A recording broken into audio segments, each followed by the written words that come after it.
3 मार्च को होली का क्रम है, उस दिन ग्रहण है, इसलिए धुरंडी का जो कार्य है वो 4 मार्च को सभी लोग मनाएंगे। गर्भवती नारी का जब गर्भ रहता है और उस समय पर गर्भ में जब संतान रहती है और ग्रहण, चंद्र ग्रहण हो चाहे सूर्य ग्रहण हो, ग्रहण अगर पड़ता है तो परिवार में शास्त्रों में ऐसा वर्णन आता है कि गेरू, गेरू मतलब लाल चंदन।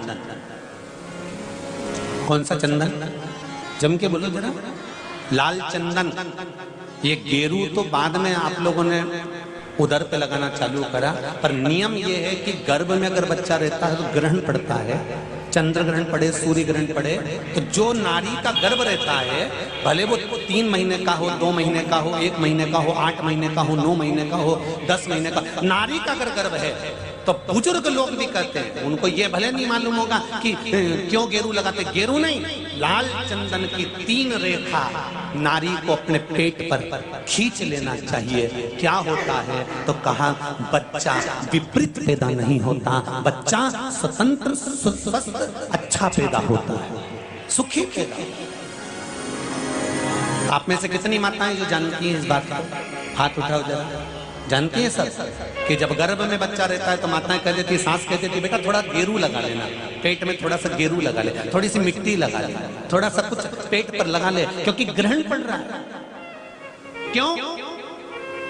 अगर ग्रहण पड़ी हुई संतान जन्म लेगी तो ये अपने ही धर्म का विरोध करेगी, सत्य का विरोध करेगी, गलत मार्ग पर चलेगी।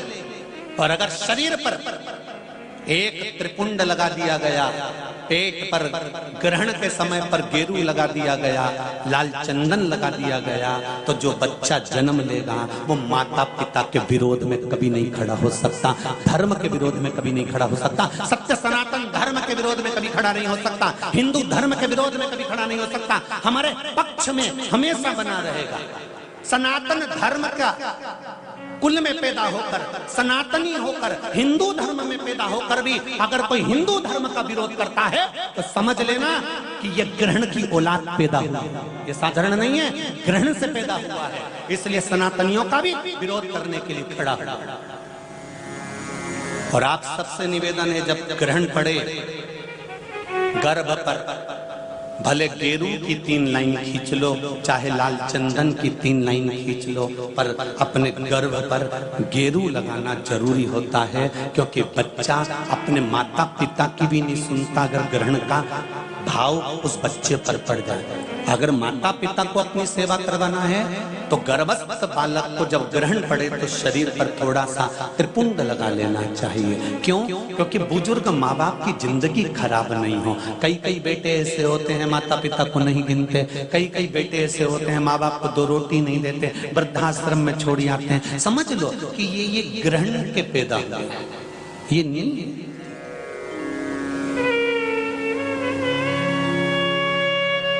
आप लोग जानते हैं ना माता, सत्यता में बोलो, जब ग्रहण का समय आता है तो आपने अपनी बहुओं को कहा कि नहीं कहा गेरू लगाने का? बोलो जरा, हाथ उठाओ, किस किस ने कहा ये बात? कहिए। आप लोगों को ध्यान में है, बुजुर्ग माताएं इस चीज को जानती हैं। रखिए, बुजुर्ग लोग इस बात को जानते हैं कि गर्भस्थ अगर बच्चा है और ग्रहण पड़ रहा हो तो त्रिपुंड लगा लेना चाहिए। एक प्रश्न खड़ा हुआ था, गुरुजी गर्भ में जब बच्चा रहता है तो गर्भवती नारी को, वो प्रश्न कल का था, समय हो गया था इसलिए हम बता नहीं पाए। गर्भवती नारी को शंकर भगवान का पूजन गर्भवती नारी को कब तक करना चाहिए? गर्भ में अगर बच्चा रहता है तो गर्भवती नारी को शिव जी के शिवलिंग की पूजन कब तक करना चाहिए? पहले तो ये बताओ कि किसने कहा कि गर्भस्थ नारी को भगवान का पूजन ही नहीं करना चाहिए? पहले तो उसको ढूंढ के लाओ कि भैरू है कहाँ वो, उसको पकड़ो, कालिए को जा मिल जाए, और उससे पूछो कि हमारे शास्त्र में, हमारे धर्म में, हमारे पुराणों में तुम कितनी पुराण उठाओगे? 18 पुराण, 6 शास्त्र, 4 वेद, कौन से उठाकर लाना चाहते हो? कितने उपनिषद उठाओगे? सारे संहिताओं को उठाकर ले आइए, सारे पुराणों को उठाकर ले आइए, सारे शास्त्रों को उठाकर ले आइए। और अगर आपके पास में नहीं है तो सीहोर में आइए, कुबेरेश्वर धाम के लाइब्रेरी में बैठकर एक एक पुराण का अध्ययन कर कर जाइए, एक एक संहिता का अध्ययन कर कर जाइए, एक एक शास्त्र का अध्ययन कर कर जाइए। वहां सारी किताबें मिल जाएंगी आप पढ़ो। और कौन सी पुराण में लिखा है हमको भी छाट कर बताओ कि गर्भवती नारी को शंकर का भजन नहीं करना चाहिए, गर्भवती नारी को शिव जी को नहीं छूना चाहिए। कहां लिखा है? यहां तो शिव महापुराण की कथा कहती है कि गर्भवती नारी जब भगवान शंकर को 1 लोटा पानी चढ़ाती है तो उसका बच्चे का बाल बांका नहीं हो सकता, बच्चा पूर्ण पैदा होता है, अस्वस्थ नहीं हो सकता, स्वस्थ होता। भस्म त्रिपुंड, और उस भस्म त्रिपुंड की रेखा और उस रेखा की जो भस्म है उसके माध्यम से शुगर और बीपी के लेवल को लाना। समझ लेना जरा अच्छे से, कथा कहीं अगर इधर उधर से निकल गई ना तो फिर गई।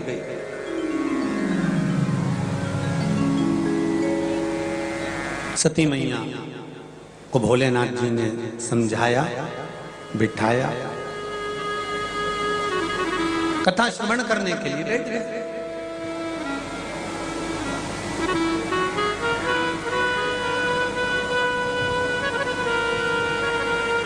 और जब कथा सुनने के लिए बैठे, चित्त लगना चाहिए। एक बात अपने जीवन में उतारिएगा थोड़ा सा।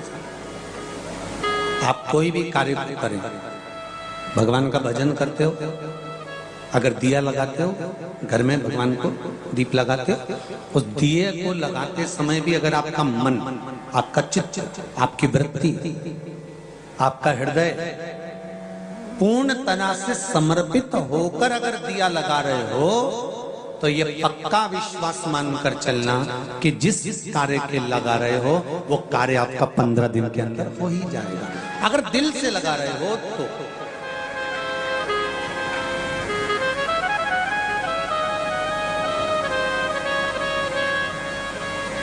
विश्वास रखकर अगर दिया लगा रहे हो तो। और यदि विश्वास रखकर दिया नहीं लगाया गया तो तुम जिंदगी भर दीप लगाओ, उसका कोई फल नहीं, पूरे जीवन दीप, पूरे जीवन।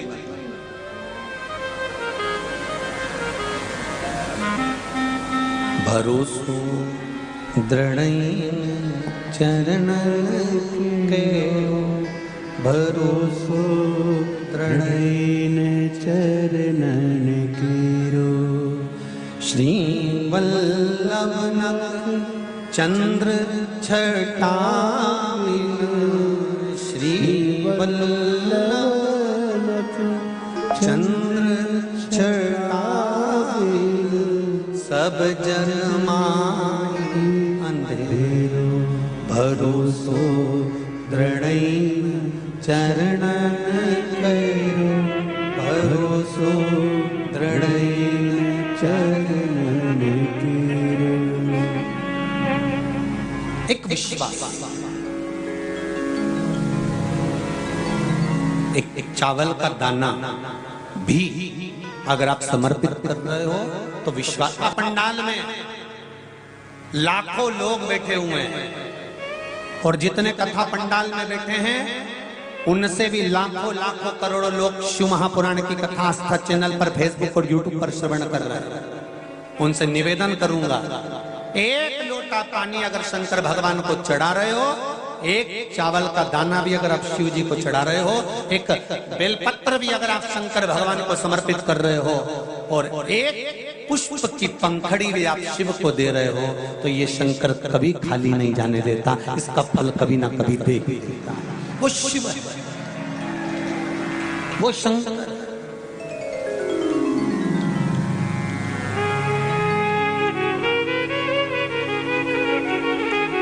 हाँ, शंकर के अनुकूल चलो, शंकर से विपरीत नहीं चलना अपने को, शंकर के अनुकूल चलने का प्रयास करिएगा, शंकर से विपरीत नहीं। नंदी शंकर से एक बार विपरीत चल दिए थे। नंदी ने एक बार शिव जी का कहना नहीं माना था, तब भगवान शंकर ने कह दिया था, नंदी अभी तक तू मेरे साथ में मंदिर के अंदर रहता है, अब तू मंदिर के बाहर रहेगा। एक बार नंदी ने कहना नहीं माना था तो शंकर जी के मंदिर के बाहर नंदी हो गया, अंदर नहीं रहा। उसी तरह आप भगवान की भक्ति के अनुकूल चलते हो तो भगवान के हृदय में विराजमान, और भक्ति के अनुकूल नहीं चल पाते तो आप शिव भक्ति से शिव शिव शिव। हमारे यहाँ पर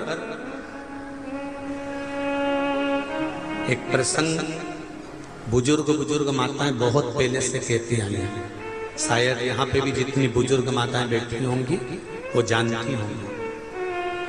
9 महीने में नारी के गर्भ में जब 9 महीने बच्चा रहता है तो कोई एक महीना ऐसा होता है जिस महीने में बुजुर्ग माताएं कहती है कि नदी नाले मत नहाना। बोलो सही है कि गलत है? अरे जम के बोलो जी जी सही है। एक महीना ऐसा होता है, वो 7वां हो कि 6ठा हो कि 8वां हो, जो आपके स्मरण में होगा। कई माताएं कहती हैं और बुजुर्ग माताएं कहती हैं तो बहुओं को लगता है ऐसा कोई होता है, ये तो ढोंग प्रपंच है, ये तो ढकोसला होगा, ये तो ढोंग होगा। पर उसका प्रसंग कई बहुओं ने माताओं से कहा होगा, ऐसा कोई होता है क्या कि मैं मायके नहीं जाऊं और ये वाले महीना, एक महीना 9 महीने में एक महीना मेरी माताओं के गर्भ के समय का ऐसा होता है कि जिस महीने में बुजुर्ग माताएं कह देती है कि इस महीने में तुम नदी नाले मत लांगो, अपने घर में रहो, स्वस्थ रहो, ना कहीं जाना ना कहीं आना। डॉक्टर को दिखाने जाना हो तो चले जाओ, मना नहीं, पर नदी नाले लांग कर मत जाना, इधर हो तो चले जाओ। बुजुर्ग माताएं कहती हैं।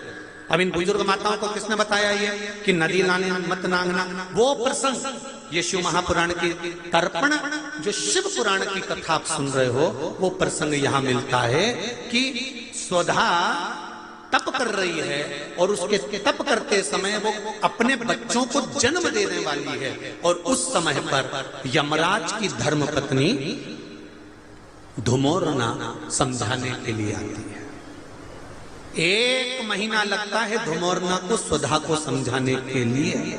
इसलिए हमारे यहाँ पर बुजुर्ग माताएं कहती है कि इस महीने में तो नदी नाले मत नांगना, क्योंकि यम की पत्नी आई है। जब गर्भस्थ बच्चा रहता है, जब गर्भ में संतान रहती है, गर्भ में जब औलाद रहती है, गर्भ में जब संतान रहती है, तो नारी के 9 महीने में से 1 महीना ऐसा निकलता है, बच्चा पूरी तरह से स्वस्थ होगा, धड़कन भी होगी, सब कुछ होगा, तुम भी अच्छे रहोगे, पर 9 महीने में 1 महीना कष्ट का तो जाता ही है, ये निश्चित है। क्यों? क्योंकि उस समय पर स्वधा के पास में धुमोरना यमराज की पत्नी आकर बैठी थी, जिस समय पर स्वधा अपने बच्चों को प्रकट कर रही थी, तब उस समय पर धुमोरना आकर विराजमान हो गई, यमराज की पत्नी आकर विराजमान। अब नई बहुएं तो इस बात पर विश्वास नहीं करती हैं, पर मुझे आश्चर्य इस बात का होता है कि बुजुर्ग माताएं कितनी विद्वान होगी पुराने समय की कि उनको शिव महापुराण की ये संवाद धुमोरना का यमराज की पत्नी का किसने सुना होगा।